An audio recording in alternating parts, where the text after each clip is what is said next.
Olá, seja bem-vindo e bem-vinda ao IOP Journal TV.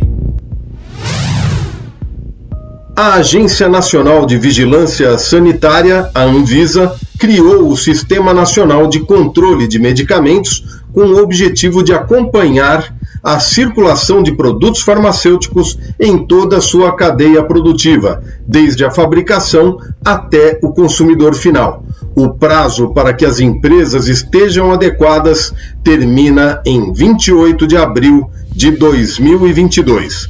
Os códigos de barras bidimensionais foram escolhidos e determinados pela Anvisa para a captura e armazenamento de eventos necessários ao rastreamento dos medicamentos.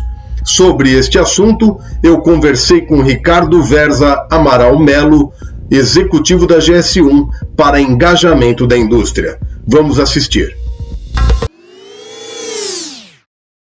Como é que você está, Ricardo? Tudo bem? Boa tarde.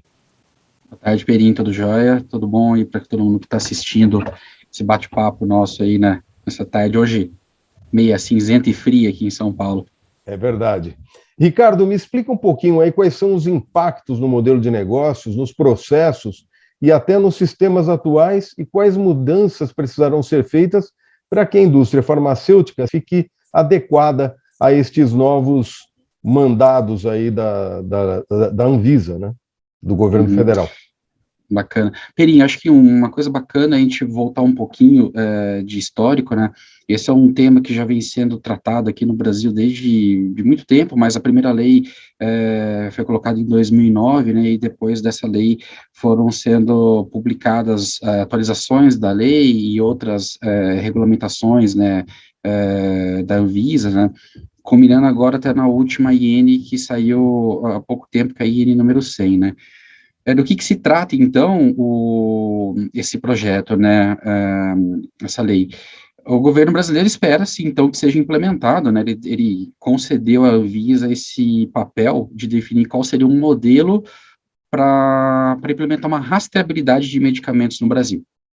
E aí, não só para a indústria, mas a ideia é que essa rastreabilidade ela aconteça na cadeia de suprimentos como um todo, né? Então, desde a concepção da produção daquele item, né, ali pela indústria, até a sua dispensação ou distribuição, que seja no final da cadeia, né? Que pode ser num próprio varejo, no caso, numa farmácia, ou mesmo num hospital, né?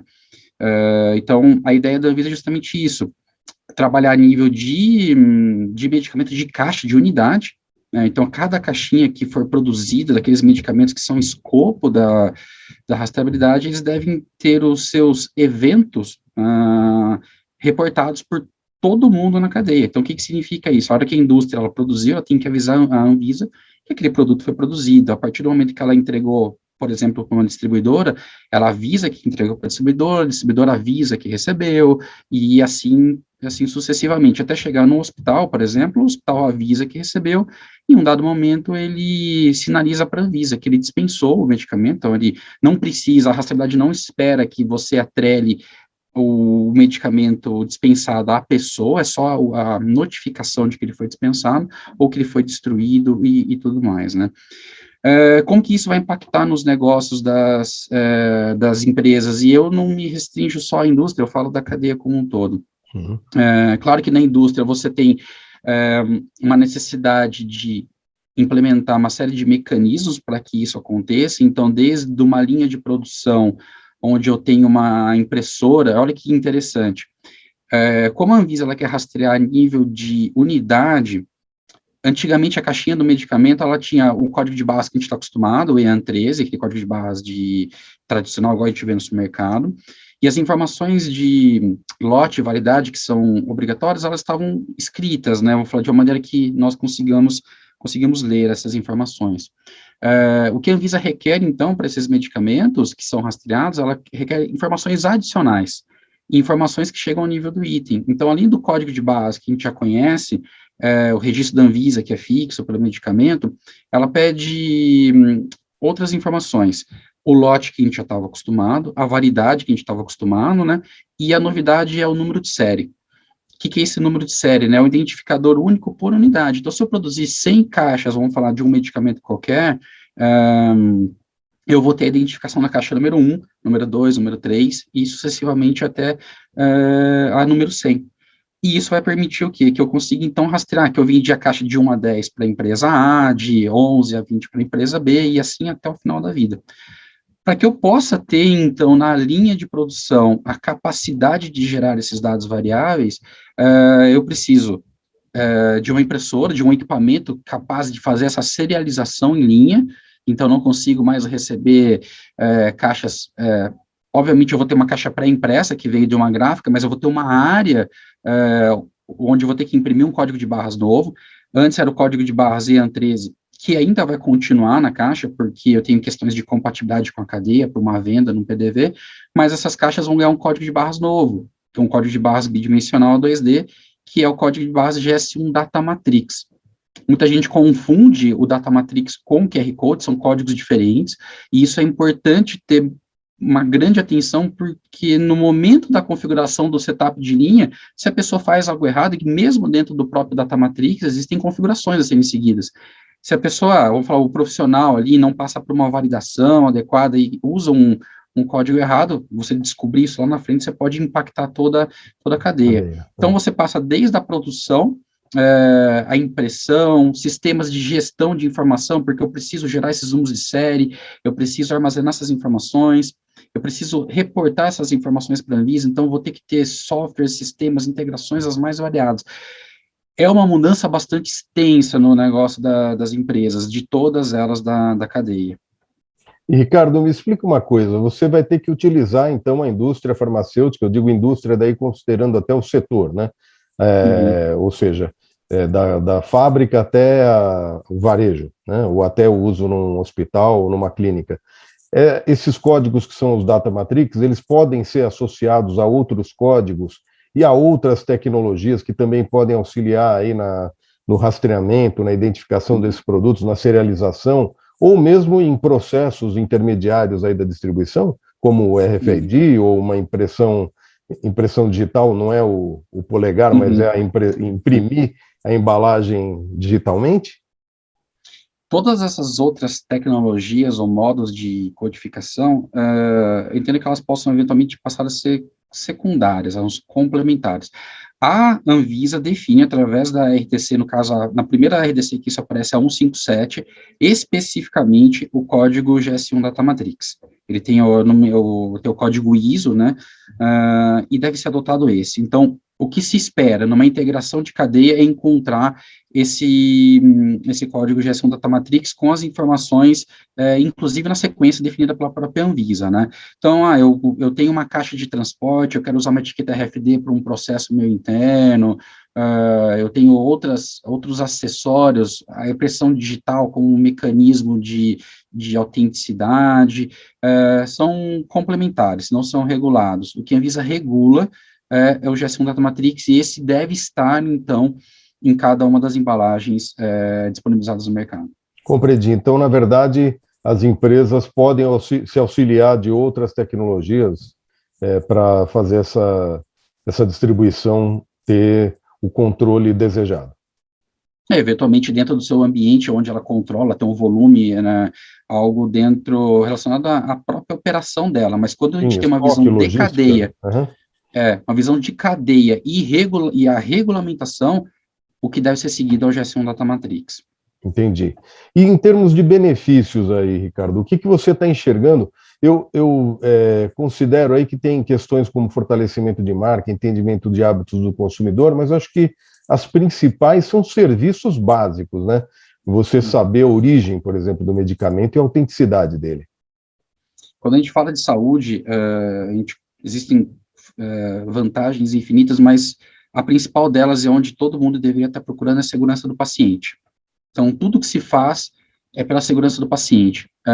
Eu não me recordo agora o número exato, mas muita gente morre, infelizmente, por medicamento falsificado no mercado. Então, quando você trabalha para implementar uma rastreabilidade, você está justamente trabalhando para contra quem comete um crime, como falsificar um medicamento dos mais simples, ou um medicamento de uma diabetes, algo que tem uso contínuo, né? Então, quando a gente fala de rastreabilidade, tenham em mente que a principal coisa sempre é o final. O final é o paciente, né? Então, a segurança do paciente.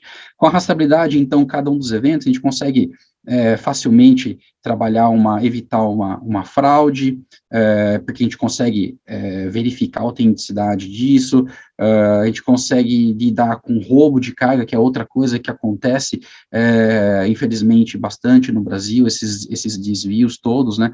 A Anvisa, com a rastreabilidade, ela sempre tem o foco sanitário, né? Então, o foco da segurança do paciente e sanitário. Acho que esses são os dois principais. Mas, claro que quando você vai para o final da cadeia, você vai até para um varejo, para uma operação logística, um FIFO, porque o que acontece? Antigamente, você ainda tinha os medicamentos com informação de lote e validade, elas apenas humano legível. Então, você precisa de um controle humano, vamos dizer, verificando caixa, um bom controle para evitar que você não venda ou tenha uma perda financeira porque deixou de consumir um medicamento que estava dentro de uma validade e ele venceu. Com o código, você finalmente consegue uma automação ampla, de ponta a ponta da cadeia. Você finalmente, você habilita o ambiente a implementar soluções tecnológicas e automatizadas de controle, captura de informação para alimentar, e você alimenta infinitas coisas, sistemas de WMS que vão ficar cada vez mais inteligentes, sistemas de ponto de venda, segurança para não vender de novo algo que está vencido, as possibilidades são amplas.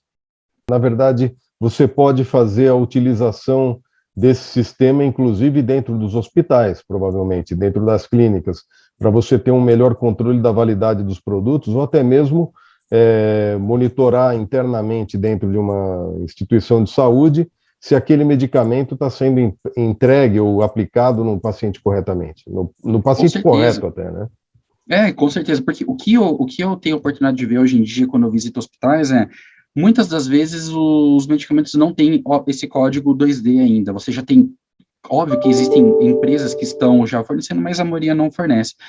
O que sobra para o hospital fazer? Reetiquetar. Então, existem geralmente equipes internas dos hospitais, grandes equipes, fracionando isso. Isso é uma coisa que seria interessante já, que a própria indústria conseguisse entregar produtos fracionáveis dentro de um hospital, e esses produtos, muitas vezes, não têm o código 2D. O que o hospital precisa fazer? Emitir uma segunda etiqueta, colar essa etiqueta. Então, você tem um processo manual para habilitar uma automação. A partir do momento que você começa a receber isso pronto, vamos falar da indústria, o fluxo, a velocidade que se dá é muito maior. Com um hospital que trabalha com volumes críticos, velocidade, poder conseguir receber isso de uma maneira automática, fazer todos os bips, vamos falar assim, e disponibilizar isso numa velocidade maior, ele está, de novo, levando qualidade para o paciente, né? Segurança para o paciente, qualidade de vida para aquela pessoa, né? Quem sabe até diminuir um tempo de internação, existem N coisas que você pode ganhar com essa automação. Legal, Ricardo. E você tem alguma mensagem adicional que você gostaria de dar a respeito desse assunto? As empresas precisam, a gente sabe que muita empresa ainda não está olhando para isso, fiquem atentos, o prazo ele é curto, façam validações de qualidade, isso é importante. Então, vamos falar, principalmente o público do IoP Journal, que é um público que está focado em embalagens, prestem atenção a isso, o código está correto, não só da questão da qualidade de impressão, que isso é importante, mas a estrutura do código é relevante, isso precisa ser validado. Então, se você não sabe se está correto ou não, você pode procurar a GS1, a GS1 tem como acompanhar isso, validar o conteúdo dele se está correto, a configuração da matrix está correta, depois passar por uma checagem de qualidade de impressão, que é fundamental. Não adianta nada você colocar um código super bonito, tem todo um trabalho para imprimir, e aí a qualidade sai ruim, que você não consegue garantir a leitura na cadeia. A gente precisa da cadeia inteira lendo esse mesmo código, a gente não vai ter mais reetiquetagem nesse caminho, né? Então, um ponto-chave seria isso, avalie, então, a qualidade dessas impressões e a organização do código, se está tudo correto, para não descobrir isso no momento ruim lá na frente, quando você já gerou milhares, vamos falar de unidades aí. Bom, Ricardo, obrigado aí pela sua participação e até a próxima. Quando você tiver informações adicionais aí, lembra de avisar a gente para a gente informar o mercado aí. Um abração para você. Com certeza. Obrigado, Perim. Tchau, tchau. Um abraço. Até mais. Tchau, tchau.